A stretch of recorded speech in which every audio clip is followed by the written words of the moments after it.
basic.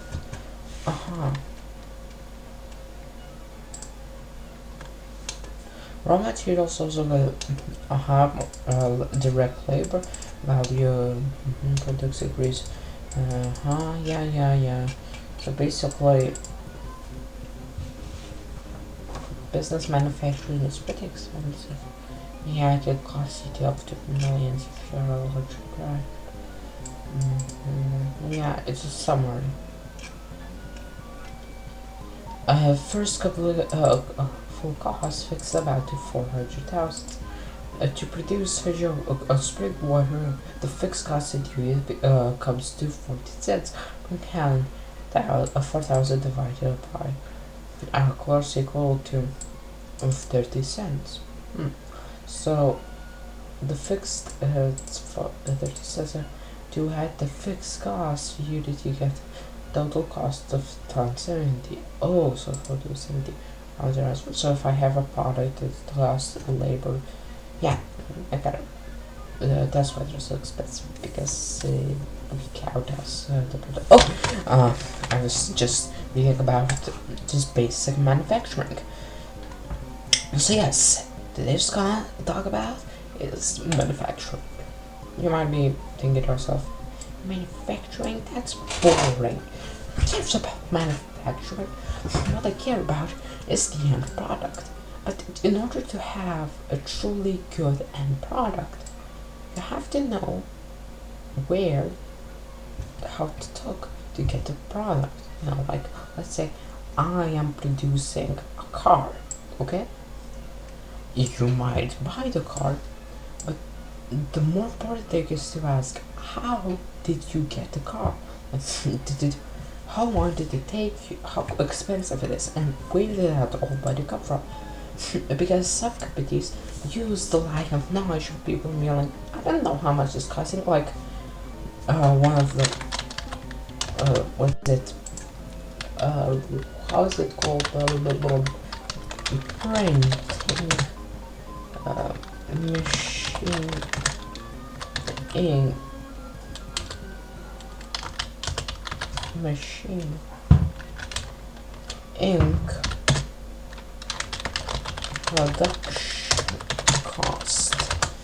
If you've looked it up, so if you bring it up, like, yeah, this have, I don't know, not that. What is it? Printing the best true cost of simulation. I just need to know the ink. But basically, it's just a few cents. It's not much. You might say to yourself, oh, few cents? It's not much then. Why didn't this, why is it so expensive? Why does it cost 400 US dollars? Well, the thing is the fact there, because they're lowering the price of manufacturing the printer, the second most important, or main most important one, is of course the ink. You cannot print without the ink, and because the ink price is going to be increased, so they could earn more money. That's how it works. That's how the market works. That's how you get really cheap printers. They lose out the money in order for them, so they could earn even more money. Because if you bought, they sold ink for around, let's say, few euros or dollars, or the yen, I don't know what, few yens, or something else like that. You would probably think to yourself, man, this is a terrible deal. Like, the ink machine costs so much. I'm not going to buy, I'm going to buy the cheap alternatives. People don't think about how much it costs to produce the images. Like, it's probably pretty cheap. Like, it costs not much. It's not like they're going to specifically lose out money for them in order to earn, so they could earn even more money by making the ink more expensive. And that's how they get you. You're being defeated. And how can you know it? You can do research, of course. That's the obvious answer. Doing research. You cannot know the true price of a product if you're not going to do research. You cannot know how much specific products cost if you don't do research. If you're not going to think like, oh, how it costs. Yes, research can be simply just asking someone and getting a response. That's simple step, but you have to trust the person and know that they're not lying, saying something to you, so you would get off their back because they don't really want to talk about it, how much it costs. Because for them, like, yeah, I don't care.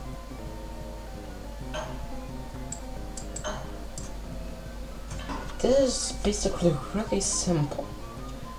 For some, it might be complicated. For others, it's not. In general, you just do your research to know the expenses, the bonuses and the minuses of manufacturing. But that's not it. People say like, yeah, what if I don't want to know? Like, do I have to check, or do I have to know what's the limit?